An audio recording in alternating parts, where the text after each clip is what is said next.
Hello and welcome to SweetSpotDFS. This is a DFS preview for the 2021 Masters Tournament. Finally, the first major is upon us, and we only had to wait 5 months. If you recall, the Masters was played in November last year instead of April because of COVID. This is the shortest turnaround we've ever had to wait for the Masters. But if I'm being quite honest, the November Masters did not have the same appeal and charm that an April Masters does. And I think a lot of it comes down to tradition, obviously, but also here in Minnesota, we are waiting for the snow to melt. Usually the Masters marks the beginning of our golf season. Now this year, the snow's already melted. Golf courses are already open, but yours truly has not been able to golf yet. So the itch is strong. And this tournament is just going to intensify. It's really going to get me excited and motivated to go out there and golf. But I'm also super excited to be playing, DFS golf for the Masters. DraftKings, FanDuel, one and done, that type of stuff. I absolutely love doing the Masters. I have a lot of success doing this, and it's primarily because the process here at SweetSpotDFS with the bucket system, combined with this type of event, it's a limited field event with a cut. It helps so much with success here. And for those that have not seen this channel before, welcome. If you're a first-time viewer, welcome. I analyze top 10s of every single tournament.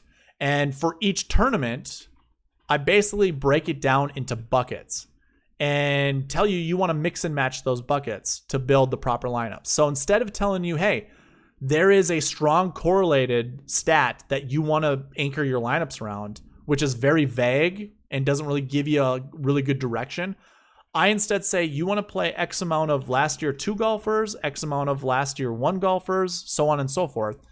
And that's how you want to start your lineup. So it still gives you the power to choose, but it's also not limiting you. Not so much limiting you. It's not putting you down the wrong path of building lineups. With that being said, I do want to mention there's a giveaway in this video. What I need you to do is be subscribed to the channel. I need you to like this video. And in the comment section, tell me who your favorite last year 1 golfer is. So go to the buckets part if you want to skip ahead. Go to last year buckets. Tell me who your best last year bucket 1 golfer is. And then the 4th step, you're going to have to reach out to me through email unless your email is connected to your YouTube account, which most of you guys, it isn't. So reach out to me at sweetspotdfs@gmail.com and tell me you're interested in my optimizer. That's the giveaway. I'm giving away my optimizer, which I will showcase at the end of this video. Let me actually just show you right now.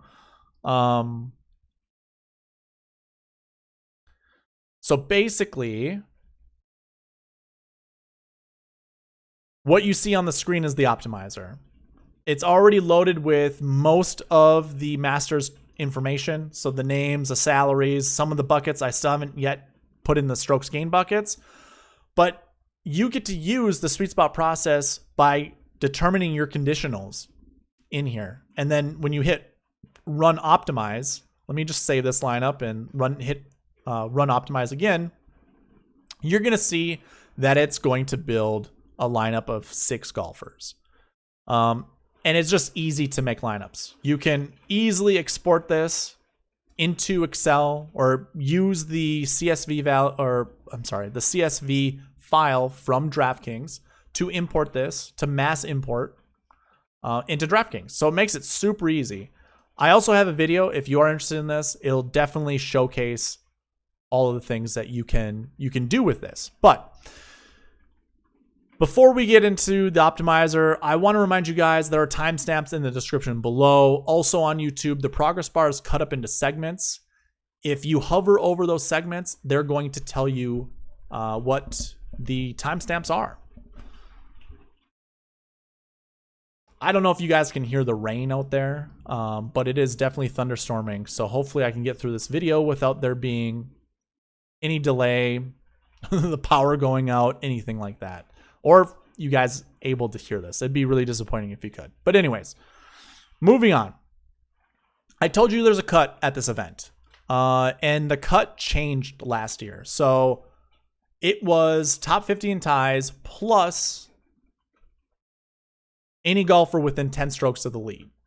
So obviously it would first look at top 50. And then if golfers were within 10 strokes outside of the top 50, they still made the cut. They got rid of that last year. And that's what's being reported this year. Now, there are some reports out there in the DFS industry that kind of contradict each other, where one says they moved it back to the old rule, and then there are some that say that it still has the rule from last November. I'm showing you what it shows on the Masters website. Low 50 in ties within 10 strokes of the leader, which makes no sense. They said this is beginning in 2013. Well, if it's beginning in 2013, then it was top 15 ties plus 10 within the lead. But how it's worded doesn't really tell you that. If it was doing that, it would say something along this line: low 44 and those within 10 strokes of the leader. But instead it says low 50 in ties within 10 strokes. So I don't know if they just wanted to complicate this, like as if, like there's going to be like 45th place and on that's going to be outside 10 strokes. I doubt that'll ever happen. But if that is truly how they're trying to determine the cut, they really want the lowest amount of golfers they possibly can get through the cut. So I'll let you guys decipher what you think that means. To me, it's just low 50 in ties. This might come into play, the within 10 strokes, but I'm not going to worry too much about that. Okay, let's move on. The next piece of information I want to talk about is the weather. And I'm going to combine this with past results and target score a little bit. Basically, why I look at the weather is trying to determine if there's a day or a time where the weather is going to be worse than another. I'm sure a lot of you guys have heard of stacking PM or AM times. There really isn't that in the Masters. So the Masters, I can't remember how the tee times go. Let me see. It's really weird. And this might be really confusing as I show you guys. But like Thursday, so if we look at Corey Connors, he has an 8:30 a.m. tee time. And then if we were to try to find, that was on Thursday. If we try to find Corey Connors on Friday, he had an 11:15 a.m. tee time. So the last tee time was 2 p.m. So, like Corey doesn't really, and they obviously go off of hole 10 or hole 1 and 10. And they just start at 8:30 and they just continue going through. Like there isn't a cut for time. They just go straight through. Actually, no, they did that in 2020. In 2019, it was everyone off of hole 1. That's what it was. Everyone off of hole 1 started at 8:30, and then it ended at 2. We don't have tee time pairings just yet. I covered that in the strategy video. But kind of like I showed you with Corey Connors, 8:30 to, let's see here. Where was he? He was 11 o'clock, right? My mouse is not working. Yeah, 11:15. So you could say there's a 3-hour gap. So Brooks Koepka was at 11:04. If we scroll up, if there's that 3-hour difference, he's going to be most likely here 2 o'clock. So you see how that goes? It's like you go ahead 3 hours. That's how these tee time pairings go, or like where you start out. So let's say Martin Keimer at 11:37. We go 3 hours ahead. He should be somewhere in here, but he isn't. That means he's most likely up here at the top, and you can see he's right there. So it goes 3 hours up, but they have like a cap, 8:30 in the morning to 2 o'clock p.m. So if your tee time with the 3.5 hours that you add to it goes over 2 p.m., you'd be in the morning. So it's a weird way of doing tee times. So there really isn't a favorable stack, whether it's AM, PM. There just isn't. There isn't that good cutoff time.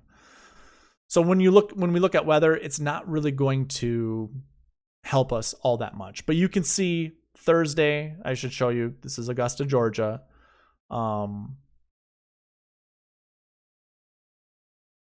Thursday, it's 84, Friday, 81, Saturday, 81, Sunday, 79. There are some scattered thunderstorms in there. What we really want to look at is, first of all, the temperature and then the wind. Rain does matter to some extent. It's just going to soften up the golf course. So golfers can play in rain, no problem. But when it comes to wind, wind is really the enemy of any golfer. And the wind isn't that tough. So when we look at target scores, if I were to go back to here and look at past results, early reports are saying this course is playing fast and firm. Now, fast and firm with wind would be a nightmare, but because there isn't that much wind, it's still going to play tough. And the early reports are because DJ broke the records last year, getting to 20 under. It really upset the powers to be at Augusta National. So they're going to make it a little bit more challenging this year. So they're going to make it fast and firm. But with the inclusion of rain, the little bit of wind that there's going to be, I think it's still going to play tough. Don't get me wrong, but it's not going to play super tough. I think our target score is going to be somewhere between 11 and 13, 14 under. Still, it's going to be higher than we see here. Again, with golf, you think of negative numbers. The lower you go, the more negative it gets. The higher you go, the closer to even to plus scores that you have. So saying higher means we're getting closer to even. We're going to be 12 under. It's still going to be higher. But what that really tells you, and what I'm trying to get at with all of this, is it's right in that middle zone of golfers who do well on birdie tracks and golfers who do well on par tracks, grinded out golfers versus, lights out golfers, basically. It's going to include everybody. So I wasted your time in telling you all of that information just to conclude this brings everyone into the field.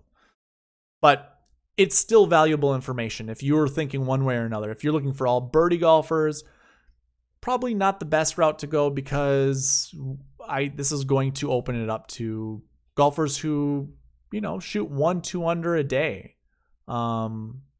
consistently. Those guys are very much in play this week. So we can go ahead, move on from there. The next piece of information we're going to go to is course history. I have this sorted by the golfers who are playing. Obviously, you can see in 2021, the P represents playing. And if I sort by average finishing position, our best golfer is Sung J M. Now, he only has one event under his belt, so it's really difficult to talk about him being the best course history or the best golfer with course history here. So what I like to do is remove blanks and 1 for events played. So I want 2 or more. And you can see the best course history when I do that is Jon Rahm. He has 11.75 average finishing position at this tournament. Nothing worse than 27th, but nothing better than a 4th. And if we look at his salary, he's right here at $11,000. He's the second priced guy. 4th place is doable. So if he were to finish 4th, he'd pay off his salary. Like, I'd be okay with that. But 9th is getting really close. 7th and 9th is getting close to, we probably can find someone better, cheaper or around his price point that might finish better. With all that being said, I still like his chances. Like, seeing him having the best course history here, all it does is it improves my initial thought on him. And remember, he already had his baby. That was a storyline if you weren't aware. He was thinking about, if the baby wasn't born yet, he was going to leave Augusta to go see the birth of his son or daughter. Ended up being a son, but I don't know if they knew then. But he was going to leave to go to the birth of his baby. The baby was born this last Sunday, so he is very much in line to play the Masters, which is a good thing. That type of stress is relieved from him. Obviously, fatherhood and that kind of stuff brings its own stresses, but for this tournament, he doesn't have to think about leaving. So that's a huge plus. That being said, with his course history, look who's just below him, Jordan Spieth. Jordan Spieth, if we take out his 46 from last year, now he made the cut, remember, But he was also battling some swing issues. If we take that 46 out, 6.67 is his course history. And he just won last week. So he's coming in with really good recent form, has really good course history. He's obviously one of the favorites. I mean, I think he is. He's tied for like the best betting favorite. So there really isn't anything you can go wrong with Jordan Spieth. Interestingly enough, Rory and Brooks show up just underneath, almost nearly identical course history, average finishing positions, that is.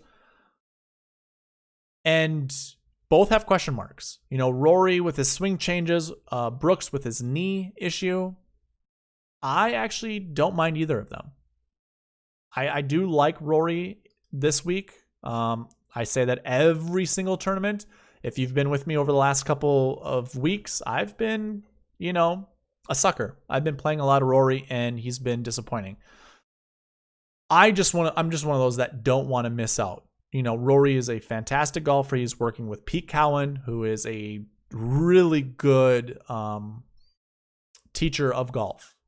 He was I think he still is the teacher of Henrik Stenson, who hasn't been doing well. Don't get me wrong. He hasn't been playing well, but I think that's more of Stenson's fault, not Pete Cowan's. But Louis Oosthuizen is also a Pete Cowan guy, and Louis Oosthuizen does well all the time. So I do like the new teacher for Rory. With Brooks, I'm a little hesitant with the knee. This is a golf course that it is now talked about, but it really wasn't before with how difficult a lot of the walks are here. Like, he's going to be fatigued. No matter how much, physical therapy he went through or anything like that, he has a pretty fresh, surgically repaired knee. I just don't know how that's going to be all 4 rounds. I think he can prove to be, a dynamite type of player, but I don't know. He has a decent price tag. I think if we look at his 2021 price tag, he's $9,200. You could do worse. So I do like Brooks, but there is concern. I have to give it to you. I'm not going to talk about the rest of the guys. You can see last year's champ Dustin Johnson's here with the 10th best course history. You can see the rest of the guys there. I'm not going to talk about everyone. Now, I like to look at top 10 finishes. The most top 10 finishes here is Rory. Rory has 6. That's good enough for me. When we look at his price tag, he's sitting here as the 5th most expensive guy at $10,200. Finishing inside the top 10 is definitely good enough. He has a 60% mark of finishing inside the top 10. So if we were to go with golfers who have more than, let's say 5 or more, and best top 10 percentage, that's Rory. It's Rory all the way. Spieth is right below him at 57.14%, and then Lee Westwood and Dustin Johnson. But Rory up there, 60%. Now, I don't want to be the guy who tries to sell you on Rory. I know the downfalls of owning Rory. I've done it over the last 3 tournaments he's played. None of them have benefited me whatsoever. But Rory might be a guy I anchor my lineups around when it comes to course history. But that was your top 10 and just overall course history. Let me actually show you one more thing before we move on. There are 6 golfers who are debutantes. 3 of them are amateurs, 3 of them are pros. So McIntyre, Ortiz, and Zalatoris are your pros. Serfaci, Osborne, and Long are amateurs. Now, I would highly recommend not playing any of the amateurs. Like, those are 3 that you can just cut out of your player pool. Usually amateurs don't play well here. Some of them might peak a little bit, but the fact that this is their first time playing, and I mean, you have the mid-amateur, you have, I can't remember all the different ones, but yeah, they're good enough to win those amateur championships, but competing against the pros, most of them don't do well. So those are 3 golfers you can just cross off your list right away. And don't be afraid of debutantes, honestly. Like, obviously, we look, your best golfers with course history. Sung J M hadn't played here prior to last year, finished 2nd. CT Pan hadn't played here prior to last year finished 7th. There are a lot of golfers, even Jordan Spieth in 2014, he was 2nd. He had not played this tournament prior to. It's a good indication that when you're building DraftKings lineups or just, DFS golf lineups, you don't have to worry about debutants. That's only for betting outrights. That's it. So when you hear that throughout the industry, don't be confused. That's just for betting outrights.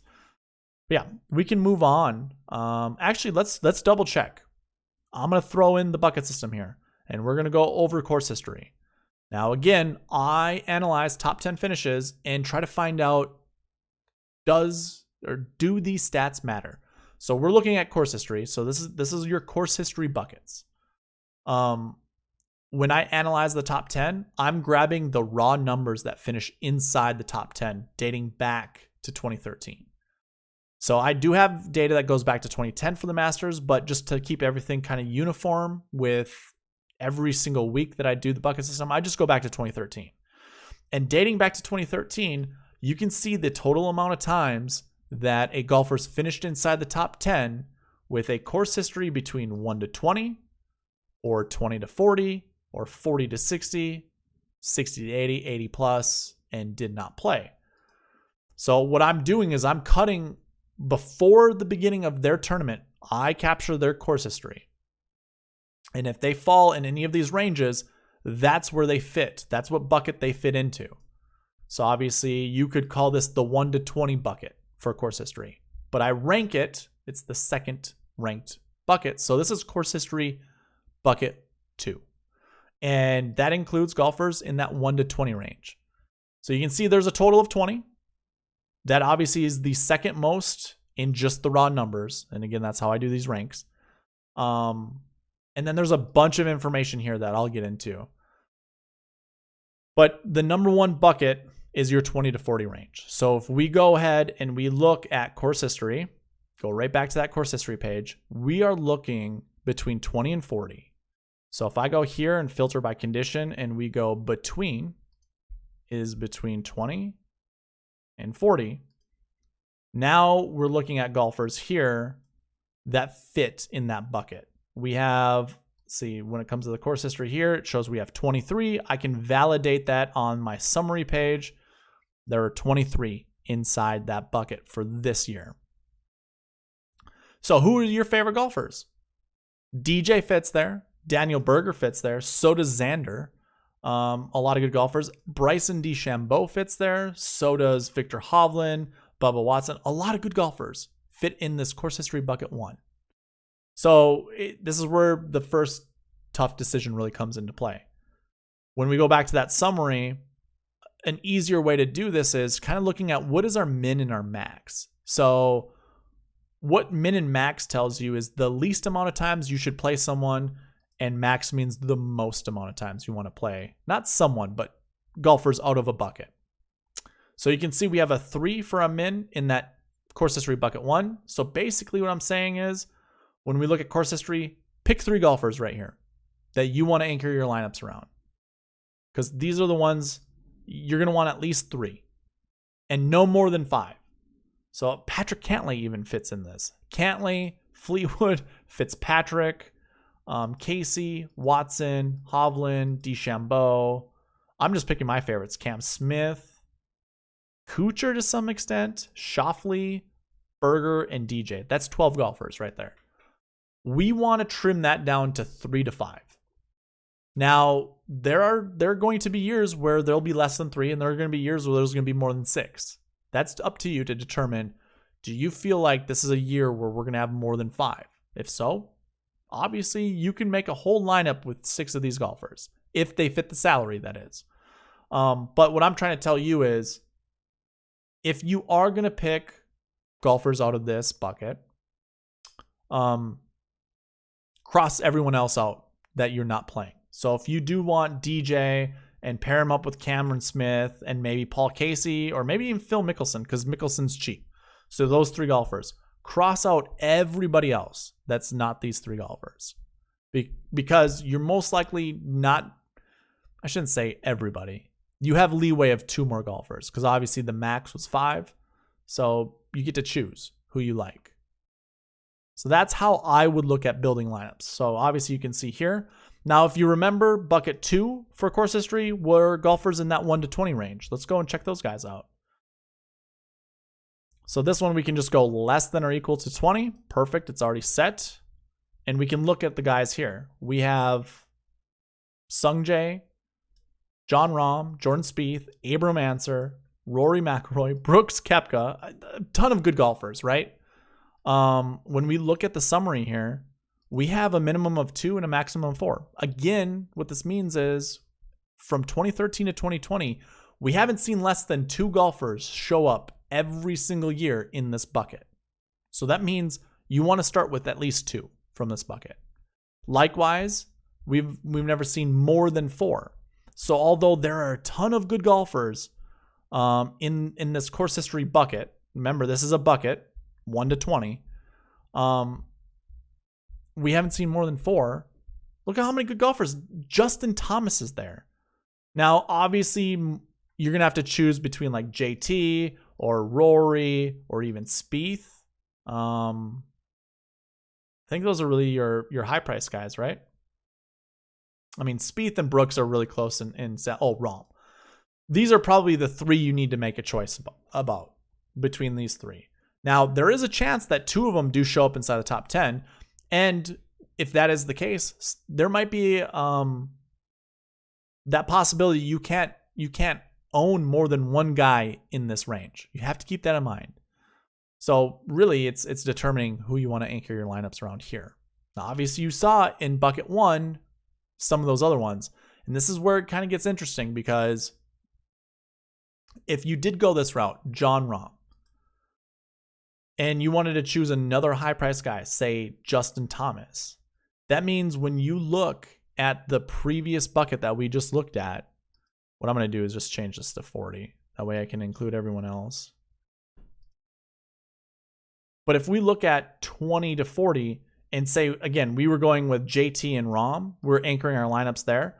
Obviously, we can't play golfers like Dustin Johnson, Xander Schauffele, Bryson DeChambeau. Those guys are kind of out of it for us. We can't select them because we can't build lineups that way. But it does open the door to any of these other guys that you might want to play. I don't think we can get there with Cantlay because he's pretty expensive. Let's say Paul Casey or even Louis Oosthuizen or Victor Hovland. If it's possible, you can build your lineups that way. So just keep that in mind. Let's go ahead and check out what our course history bucket 3 guys are, 40 to 60. So again, we'll go between 40 and 60. And we're only going to look at the top 3 buckets. I'm not going to go through every single one of them. But now look who we have. We've got Sergio Garcia. Patrick Reed is in this bucket. Webb Simpson, Colin Morikawa. Billy Horschel, who just won the match play. Let's see. I mean, Palmer is a golfer that a lot of people have been talking up. So 6 decent ones. I mean, our bucket is 21 golfers deep. So here are the golfers that you can choose from here. And again, if we go back to the summary, our min-max was 2 to 4. So you can see this obviously equals over 6. That's going to happen. Top 10 is looking at the top 10. We're not looking at the top 6. So you do have flexibility to choose from, but this also kind of makes it rigid, right? If we see that this is the case, where we're going to see a minimum of 2 in this course history bucket, a minimum of 3 inside this one, and a minimum of 2, they could all be the high price guys. And that's going to make it really difficult to create lineups based off of the logic that I'm kind of showing to you guys. But it also kind of helps understand who to choose and where to go. So going through some of these other pieces of information, the top 10% here is every golfer inside this course history bucket 2, 26% of them show up inside the top 10. It actually has a frequency of 100%. That makes sense because the minimum is 2. So the frequency is looking at every single year and showing, has this happened at least once? If so, obviously add to this percentage. So 100%, that means it's happened every single year at least once, but we can see it's happened at least twice. Obviously that goes with the 3 buckets we already reviewed. We can see the average that these buckets usually have per year and what we have this year. So we actually have higher numbers than the averages, meaning chances are we're going to see these minimums come to light.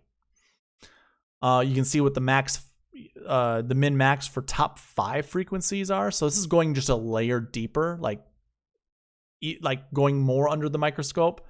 So we can see you really want to anchor at least, 2 of your guys, one around course history 2 and one around course history 1. And you can see what their frequencies are finishing inside the top 5. I shouldn't say frequencies, but out of all golfers in those buckets, you can see their success rate, basically. And then you can see that with top 20 and made cut. So your top guys that make the cut are in course history bucket 2 and 1. Kind of makes sense, right? Course history being a big part of this. Let's go ahead and talk about recent form. So I'm going to keep that there, but we're going to come here to the recent form page and look at our golfers with the best recent form coming into this. And I'm going to try to go a little quicker through this, but primarily because I don't want to talk about who has the best recent form. I do not include the world match play.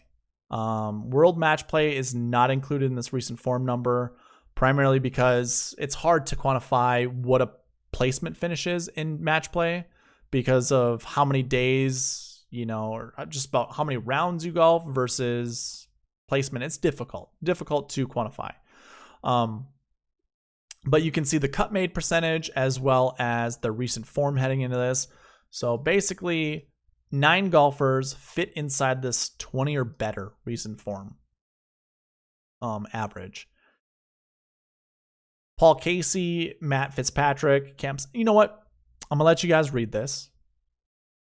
You can see if it matters or, if your favorite golfers are here. Because really what I want to do is go right into the bucket system and look at first of all, what is the number 1 bucket for recent form? And it's that 20 to 40 range. So again, how we're going to look at this is we want to look at this 20 to 40. So all these golfers in this yellow color and try to determine who our favorite plays are. Because if we go back to the summary, the min is 2. We want to play at least 2 of these guys and the max is 6. So no more than 6. So who can our 2 guys be? So it starts with Daniel Berger. If you recall, he was also in one of our main course history buckets. So Daniel Berger's already looking like a good play. But we have Danny Berger, Bryson, Colin Morikawa. I like Joaquin Niemann, but Justin Thomas is there. Victor Hovland, Dustin Johnson, Abraham Ancer, Adam Scott, and Patrick Reed. So I just kind of highlighted the golfers I like, but if you see some guys on here that you want to anchor your lineups around, I highly advise to do so. Again, the minimum amount is 2. So select 2 guys out of this range. And then also don't pick more than 6. So if you do have some of your favorite guys here, all the more power to you. That was our recent form bucket 1. Our recent form bucket 2 is actually that 40 to 60 range. So coming into the Masters with poor recent form is not terrible. And I guess it's not so much poor, but it's definitely, obviously it's not these guys who are coming in with really good recent form, but it's that middling recent form. So the orange color you see in this column is basically your 40 to 60. Starts with Scotty Scheffler, then goes Sebastian Munoz, Sergio, Tyrrell Hatton, Webb Simpson, Xander, Tommy, Rory, Finau. I guess Billy Horschel we can talk about. Patrick Cantlay. This group is pretty large. And I highlighted 11 golfers that I think are intriguing. I mean, I'm going to include Matt Kuchar here as well. But so that's 12 golfers that are intriguing. If we look at our summary, it tells us pick at least 2, but no more than 5. So when we look at this, who are our 2 who are the 2 you want to go around? Now we can go the high route with the high salary with like a Patrick Cantlay, or maybe the low route with like a Matt Kuchar. Xander again in this, same with Rory. So this is where you can really decide, do I want to select Rory over Xander? Are making choices like this. And perhaps both of them do finish inside the top 10, but you can't roster both of them on a lineup. I would definitely say you want to pick at least one of those guys. If you are hemming and hawing over this, I mean, obviously you could pick Scheffler or it's up to you guys, but this is one pool to grab from. And then the third bucket would be the golfers in that 1 to 20 range. So obviously this would be your best recent form coming in. It ends up being the third bucket, which isn't terrible. And really it only has 9 golfers in it. And Brooks Koepka shows up because he has 2 finishes prior to his knee surgery, a second at the WGC Workday Championship, and a 38th at the Genesis. Only 2 events. He definitely has the least amount of events of all golfers inside this bucket.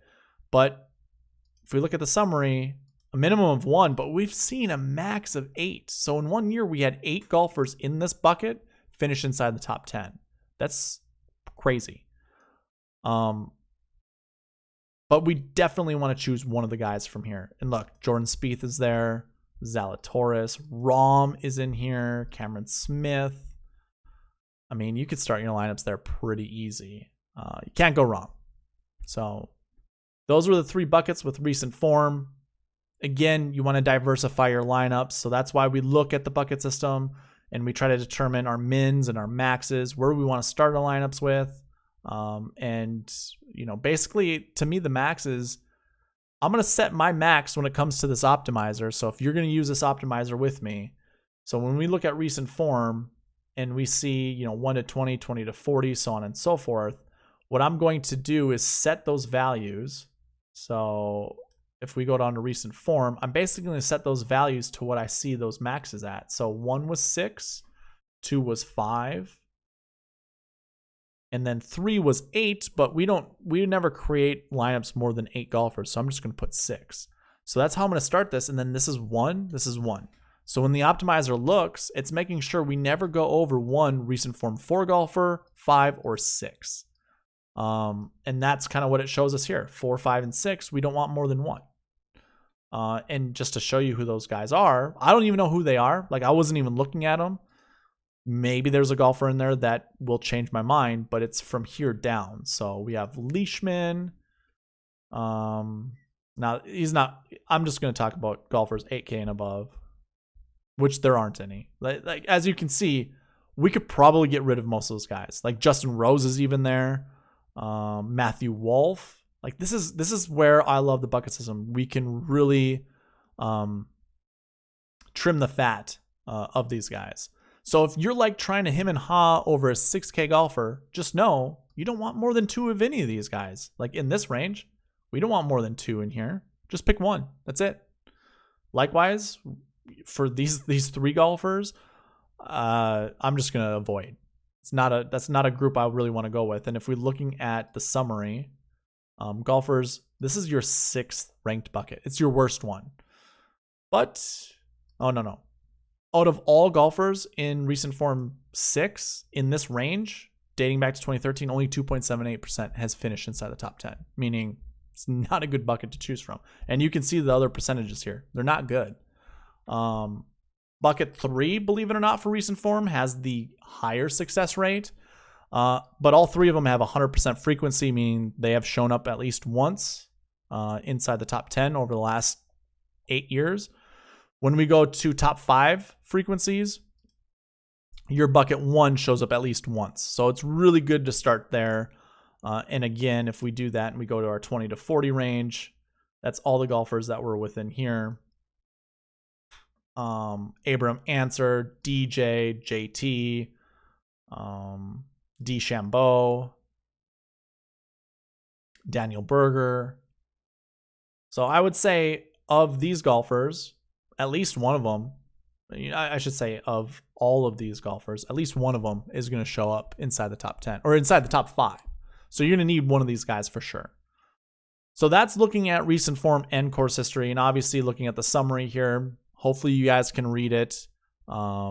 You can see the 3 buckets just dominate every single stat category. You really want to stay away from the rest of these guys because they don't show up inside the top 10 very frequently. They don't show up inside the top 5 frequently.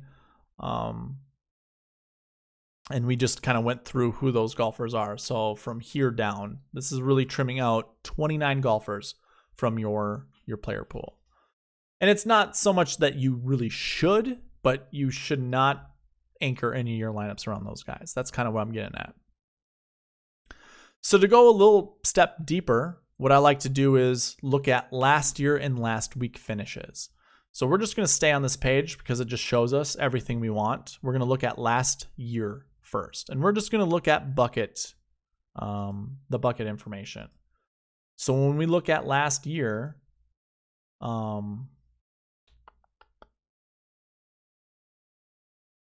our number one bucket are golfers who finished inside the top 20 the year before.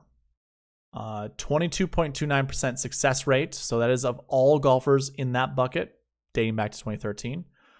At minimum, we've seen 2, meaning any given year dating back to 2013, we've seen at least 2 golfers in that bucket and a max of 7. So when we go and we look,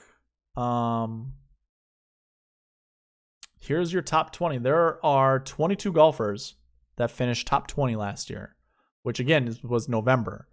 Of these 22 guys, you get to select 2. But just so you know, we have an 11K, 2 10s. We have 2 11Ks and 2 10K golfers in there. Check that. We have 3 10K golfers. We have a lot of expensive priced guys. Let's just put it that way.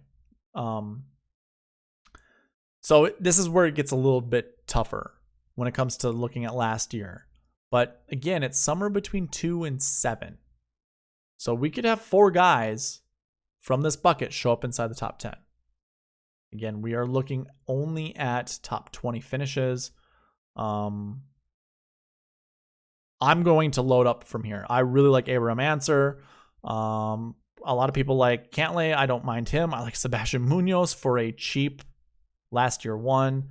I also like McIlroy and JT and DJ. Like, I'm going to have a hard time trying to figure out which top priced guy I want to start my lineups with.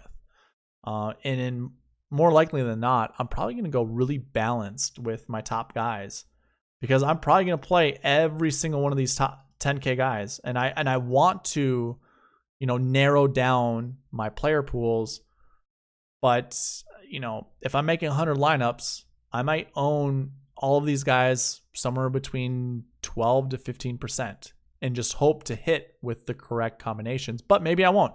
Maybe as the week goes on, I'll be able to really tighten down on my favorite golfer from this range. But anyways, this is where I'm going to start last year buckets.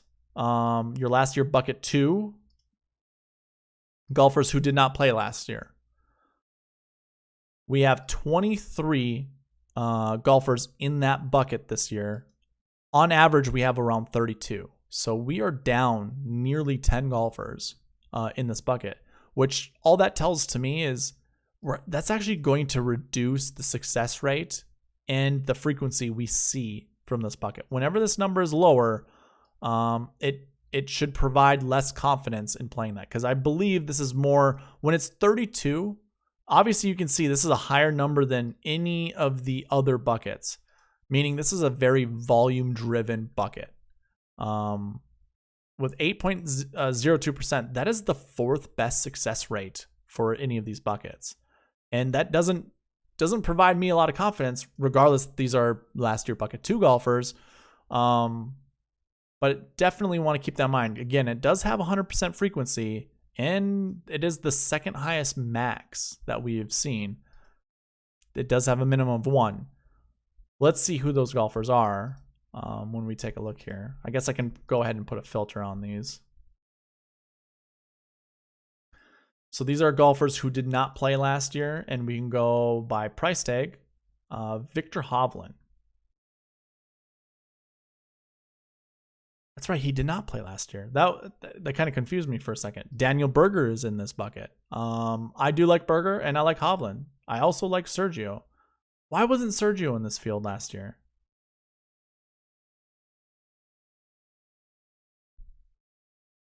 Did he withdraw? Was he just not updated? I sure hope that's not the case. Let's check it. Let's take a look. Yeah, Sergio's not in my 2020 DK page. I don't know what happened to Sergio. I don't remember. I also wasn't looking into it, so maybe you guys know. Let me know in the comment section. Yeah, let's go back to here. A lot of 6K guys. So really, these are your only 8K guys, and then we have 4 guys that are in the 7K range, and everyone is 6K and below. So probably gives us a better indication of who might do better at this tournament. Not better. It might give us an indication of where to start. Because like this isn't a bad bucket to choose one golfer from. Like honestly, I'm not really huge on any of these guys. But if Berger was a guy that you were really looking at, and throughout this video you already saw him in some of the course history buckets you liked and the recent form buckets, definitely would go for Berger this time around, because this is just another indication you want Berger on your team. The chances of him finishing inside the top 10, pretty good. Just based off of his skill level and the fact that he's in this bucket. Yeah, let's talk about bucket 3, because bucket 3 actually has a pretty decent success rate, and so does bucket 5. Frequency is better though here, and I'd rather talk about this bucket.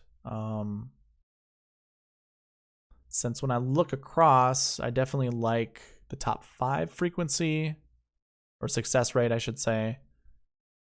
Top 20, it's actually less.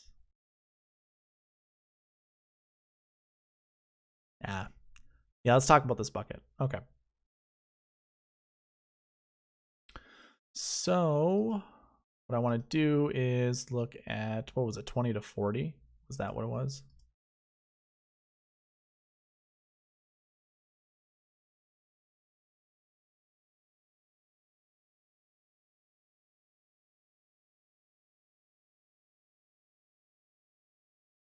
There we go.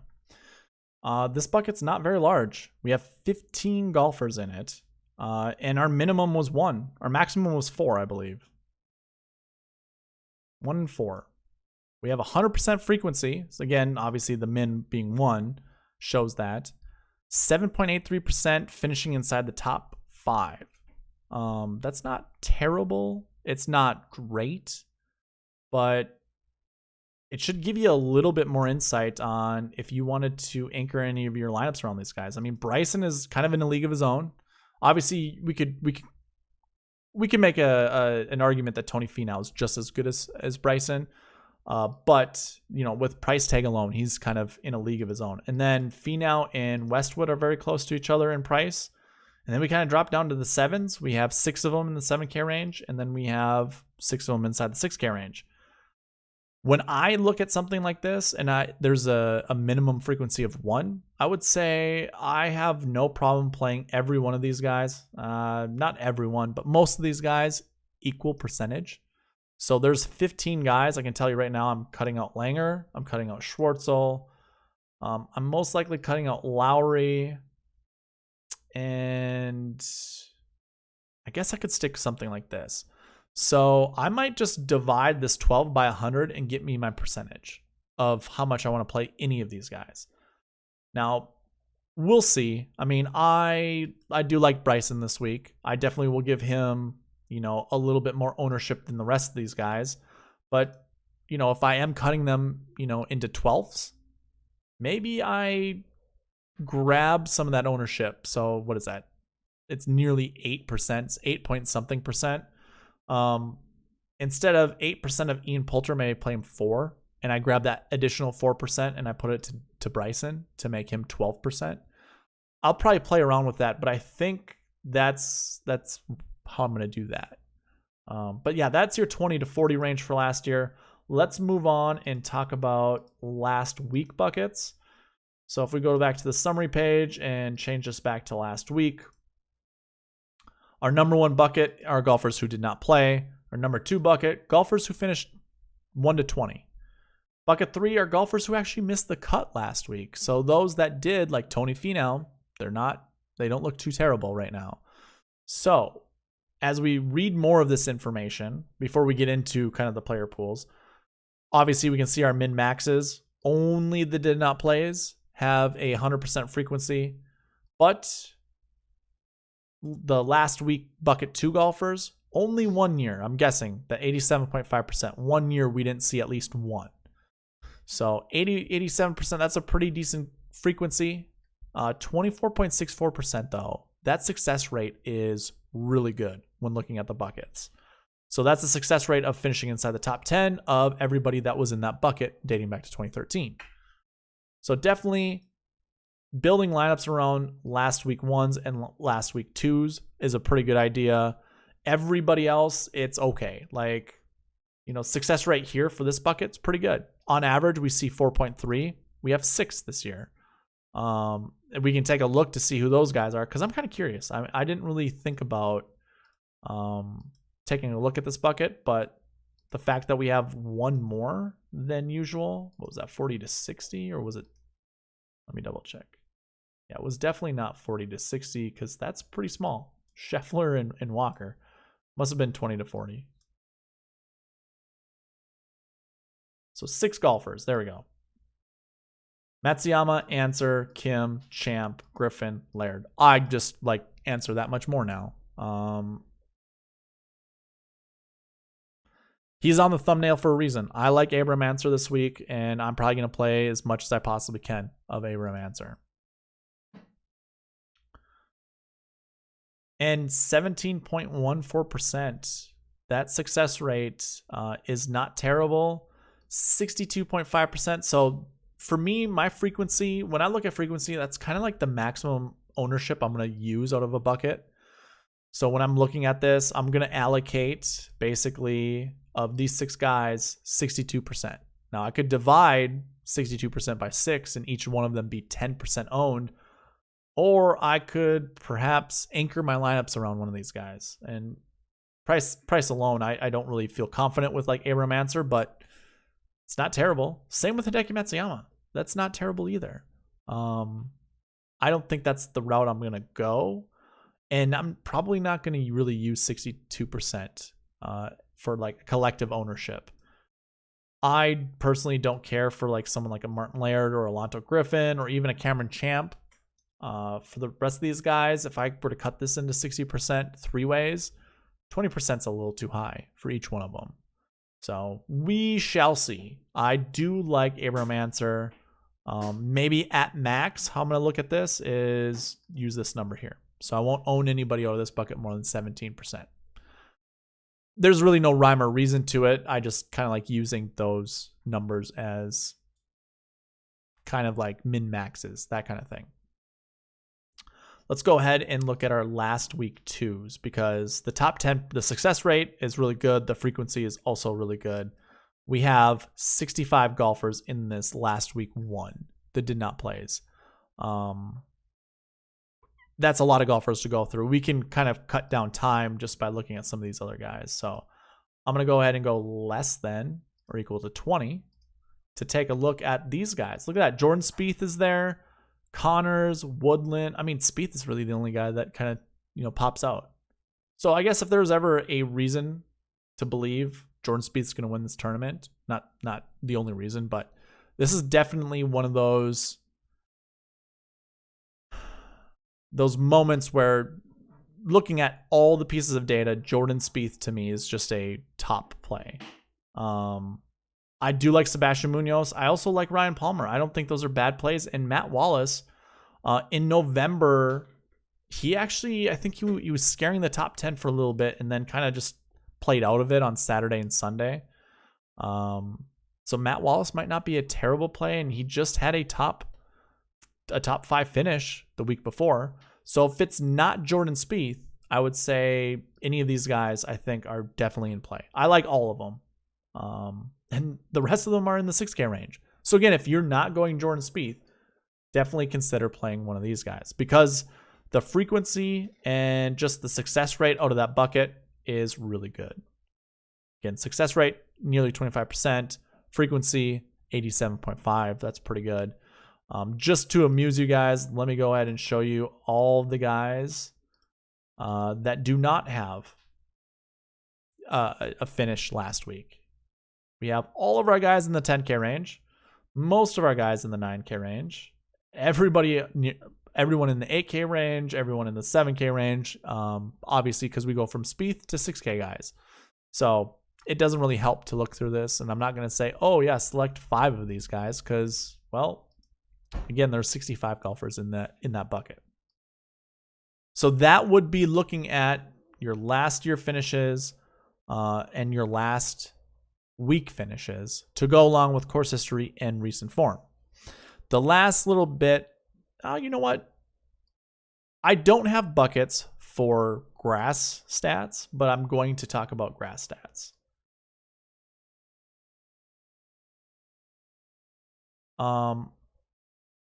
We can obviously look at our best bent grass golfers, and I don't think these stats are correct, so I'm just going to go ahead and delete these.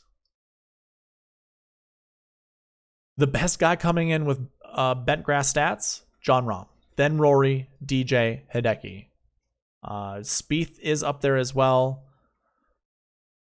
I think anchoring your lineups with any of these 3 guys, decent choice. Especially with the different types of buckets that they have, I think is pretty decent. So I personally do not have an issue anchoring your lineups with any of these guys. It just, to me, for me, it just screams Jon Rahm and Rory. If you're unfamiliar with my strategy week in and week out, at least for the last 4 weeks, what I've done is deployed a strategy where I take a duo of golfers and I play them in 30% of my lineups. Usually they are your high-priced guys. I'm probably going to start a duo with Rahm. I'll probably start a duo with Rory, and probably going to start a duo with Justin Thomas, if I'm going to be completely honest. I don't know if I'm going to pair any of these guys up together, but it's a possibility.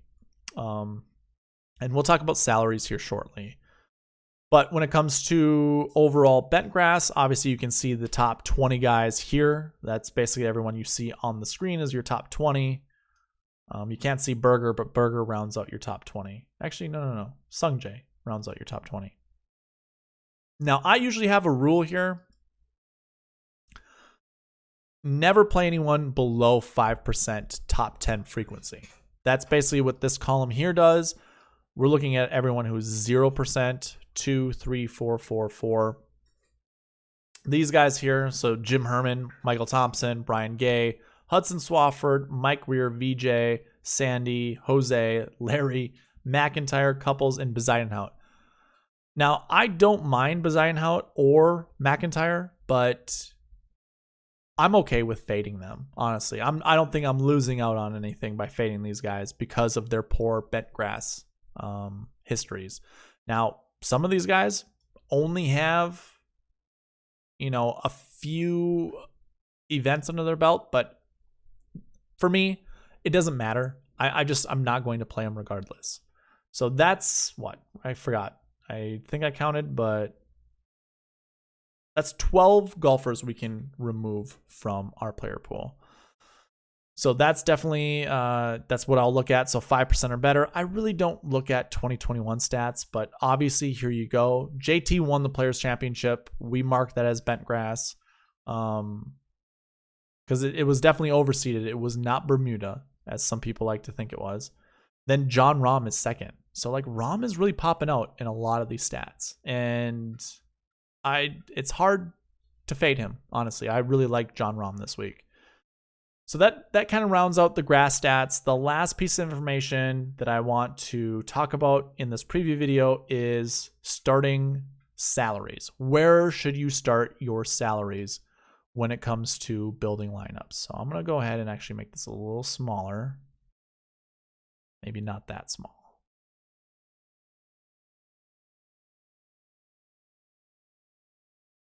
Okay. Basically what I do is I capture, again, all the top 10 stats I possibly can. One of these, obviously this one that we're talking about, salaries. So you can see the positions over here and what the salaries are. This doesn't give you a name, it just gives you a salary.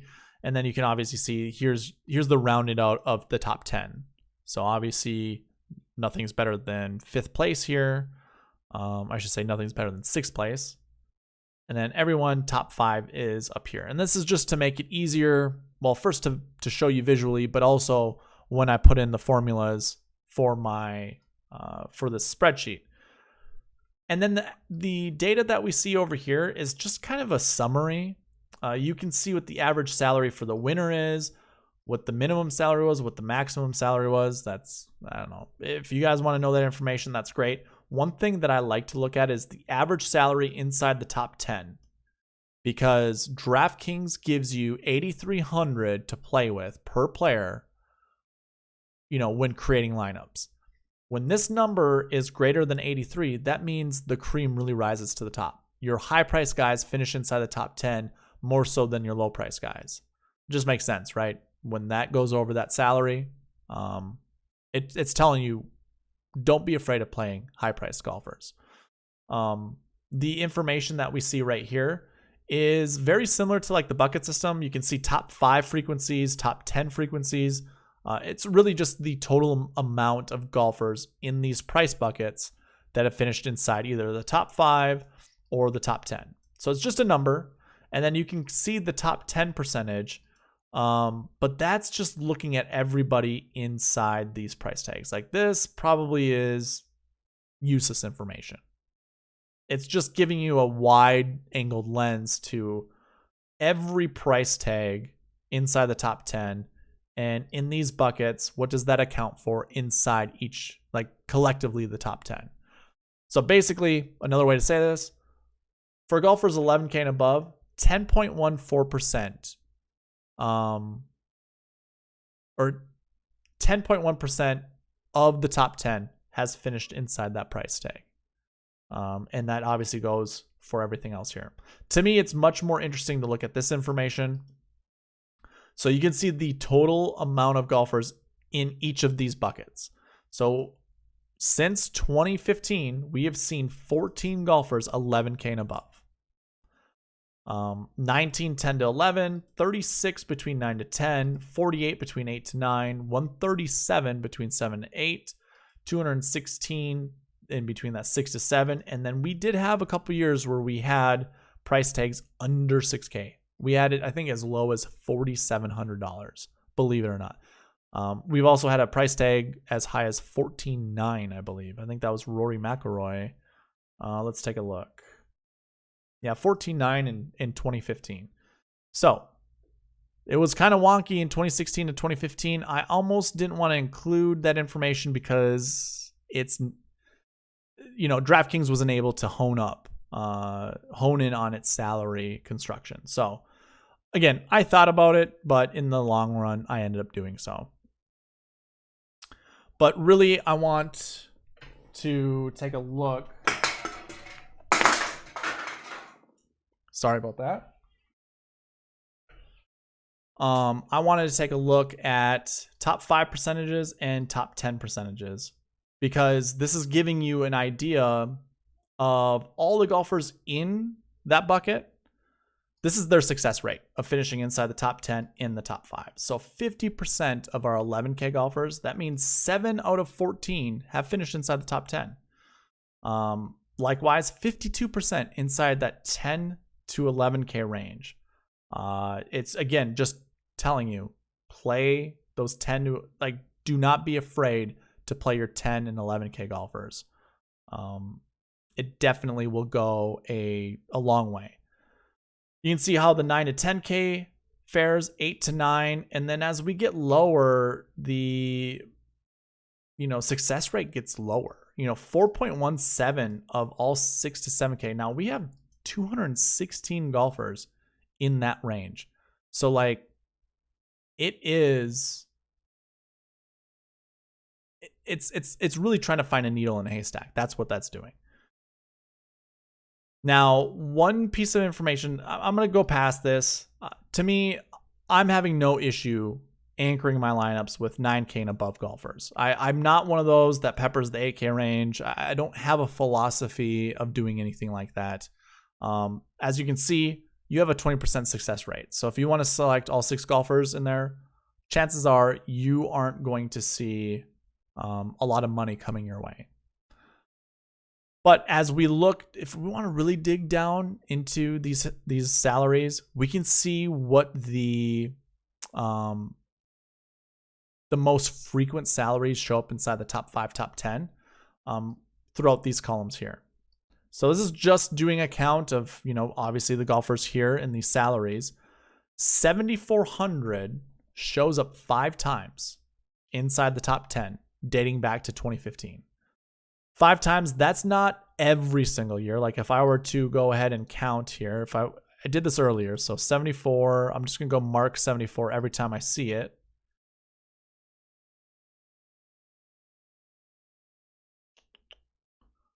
I think that is it. There might be a second 7,400. I can't remember exactly.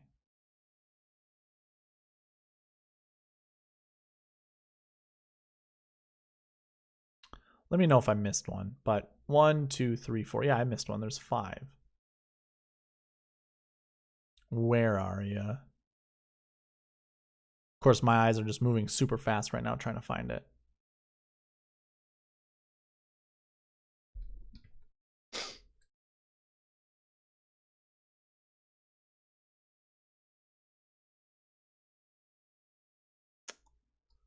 Oh, just highlight all of them for me. Come on. Does it have to be exactly? Okay, there we go.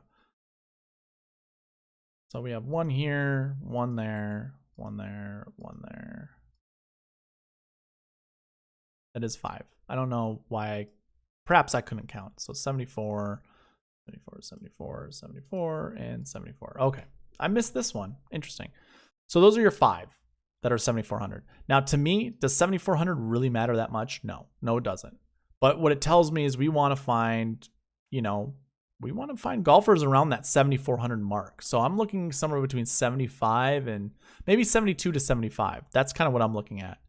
So if we go ahead and pull up the DK page that I have, sort by salaries, and kind of come down here to that 75 to 7,200 mark, we have, it starts with Louis Oosthuizen and it goes down to Billy Horschel. 8 golfers. I already told you I like Abraham Ancer, but I also don't mind Joaquin Niemann. Both of those golfers I think are great golfers to kind of anchor your lineups around. But then there's Will Zalatoris and Justin Rose, although I don't really care too much about Justin Rose. But yeah, Zalatoris, Rose, even Horschel, like those all seem pretty decent. But if I'm really picking one, I really like Abraham Ancer. I guess if I open this up, we can see the rest of the buckets, except for the strokes gained bucket. And I mean, Ancer and Zalatoris, both of them have kind of the bucket scores that I'm looking for. But really, Oosthuizen and Day, they're no slouch either. I'm really going to just stay away from English. Yeah, I really like, we didn't talk about sweet spot score. We'll do that in the strategy video, but Zalatoris, Ancer, and Louis, those 3 golfers, I'm liking quite a bit. Now, as we look into other salaries, 7,700 shows up. So to me, again, now we're looking kind of north of 7,500, so 76 to 79. We see that 4 times. We also see 7,300 up there. So again, 73 and 74. Those are good salaries to choose from. And we can kind of see those here inside the top 5. So it even shows inside the top 5 even more. Now, one way to help us out with thinking of what salaries we absolutely need to look at is looking at the optimal lineups every single year. So if I go to 2015, I do have the Millie Maker lineup highlighted for you guys. That consisted of Jordan Spieth, Phil Mickelson, Justin Rose, Charlie Hoffman, Kevin Na, and Russell Henley, who was 6,500. But in the optimal lineup that I ended up creating, did not go by points. It's just going by salary and as many guys as I can fit inside the top 10, which was all 6. That was Spieth at 11.9, Rose at 9.7. Then we have a 7,400, a 7,300, a 7, and then a Stone Min 6. Although I'm not sure if that was Stone Min in 2015. No, this is where we had 4,600. Okay. So that's kind of your middle prices, but still goes to show golfers in that 7K range, kind of a sweet spot. if we go ahead and look at 2016, our was that the same? 478.50. Oh no, I did update them. Perfect. So I was keeping track. Love it. Love it when I do that. 47 or 478.5. So the Millie Maker winning lineup had Danny Willett, Jordan Spieth, Lee Westwood, Paul Casey, Hideki Matsuyama, and Troy Merritt down here, which I don't know why I don't have his price tag, but you can see I do have some gaps here. So it had 5 golfers inside the top 10, not nearly 6. What I have marked as the optimal lineup would be Danny Willett at 8,000, Spieth at 12,300, Westwood at that 7,300 mark, Paul Casey 77, JB Holmes at that 7,400 mark, and Matt Fitzpatrick at 6,800. Now altogether that equals 49,500. So we're leaving 500 on the table. I didn't do that with 2015. What does that equal? That's 49,300. So you can see what that is there. Let's move on to 2016, or 2017, see what we can find out. I don't actually have a recorded winning lineup here. That's unfortunate. But I do have the optimal lineup, 561. I wonder if someone had this and I just didn't record it. But either way, you can see the optimal lineup did not actually have a 10K golfer in it whatsoever. Had 8-3, 9-2, 7-9, 7-7, 7-4, 7-8. So we're seeing that 7-4 show up again, as well as 7-7. Now, for me, I like to think of optimal lineups like a realistic optimal lineup. So I'm trying to figure out what I can substitute to get a lineup closer to 50,000. So this is $1,700 away. Obviously, we want these $90 or the 90.1. So let's go ahead and just select those guys. And then can we go McIlroy and somebody else? That's 50,000 on the button. So we could have went with a 10-6, 9-2, 8-3, 7-7, 7-4, 6-8. This is kind of how I'm thinking of lineups being built. Doing a 10, a 9, an 8, 2 7s, and a 6. Or maybe 3 7s. It all depends on what the 10K price tag was. So in 2018, your Millie Maker winning lineup equaled 50,000. That was a 7-7 guy. So Patrick Reed, Ricky Fowler, Jordan Spieth, Bubba Watson, Charlie Hoffman, and Russell Henley. That was really close to getting all 6 guys inside the top 10, but it didn't happen, obviously.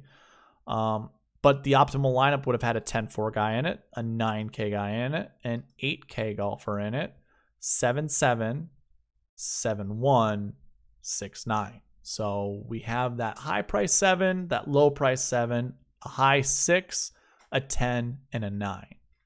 So that 7K can be interchangeable. And I think that is probably our best way to build lineups. When we look at 2019, we have a 10-5, a 9-5, an 8-5, a 7-4, a 7-7, believe it or not, and then a low 6K guy. This equaled 49,900. So really, again, 7-7, 7-4, 10-9, 8. And then in 2020, our optimal lineup was a 10K golfer, 2 10K golfers, 2 7Ks, 75 and 73. So we kind of moved down a little bit from our 77, 74, but still within that realm. And a 6,500 golfer, and then a 71. Okay. So Cam Champ scored a lot of points last year and finished 19th, but still he was in that optimal lineup because he scored that many points. But what was that again? He was what? 7-1. So he's really close to 6, but we ended up having a 6K guy, 3 7K guys, 7-1, 7-3, 7-5, 2 10K guys. So really close, having a 10 and a 9. And then I wouldn't say close to being a 10, 9, 8 type of guy or lineup, but it kind of fell under that logic a little bit. And this actually equaled 49,100. So can we get something closer to that? Maybe if I try doing something like this and put Koepka, I think no matter what, we're going to want Cameron Champ because he's 90. He scored 93.5 points. Do we get rid of Fratelli? Now we're left with $8,400 we can work with. Yeah, it's not going to do anything. I think we do want Fratelli. I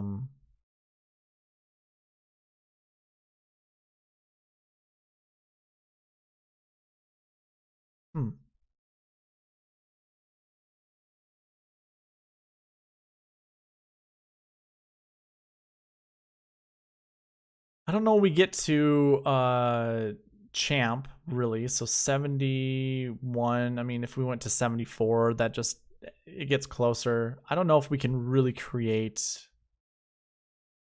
a realistic, quote unquote, realistic optimal lineup doing it this way. This is probably as close as we're gonna get. So it would be 7-4, 7-3, 7-5, 6-5. So that's three in the 7. So that's kind of what we're looking at. So if I were to bring in that optimizer and say I want, you know, scroll button's not working. That's a pain in the butt.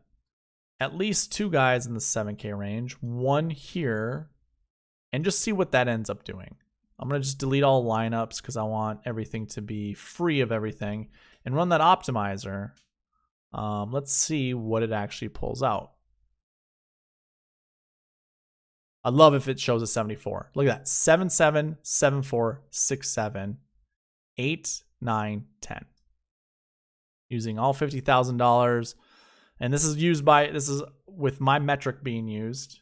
Actually, this is a metric that I forgot to actually update.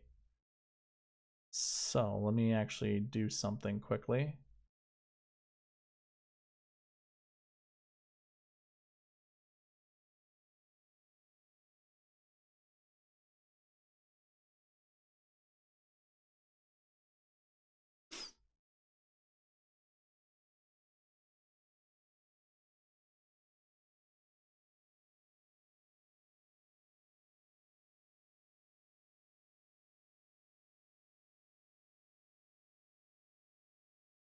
Let's try that again.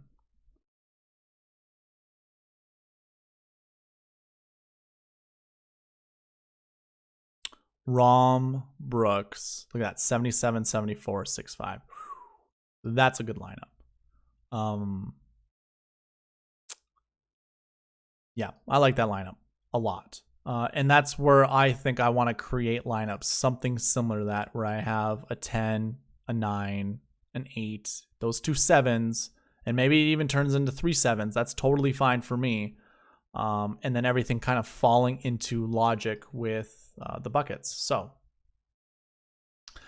like I said, this one was going to run long. There was a giveaway in there. I wanted to know who your favorite last year bucket 1 golfer is if you're able to get there. That's where the timestamps help.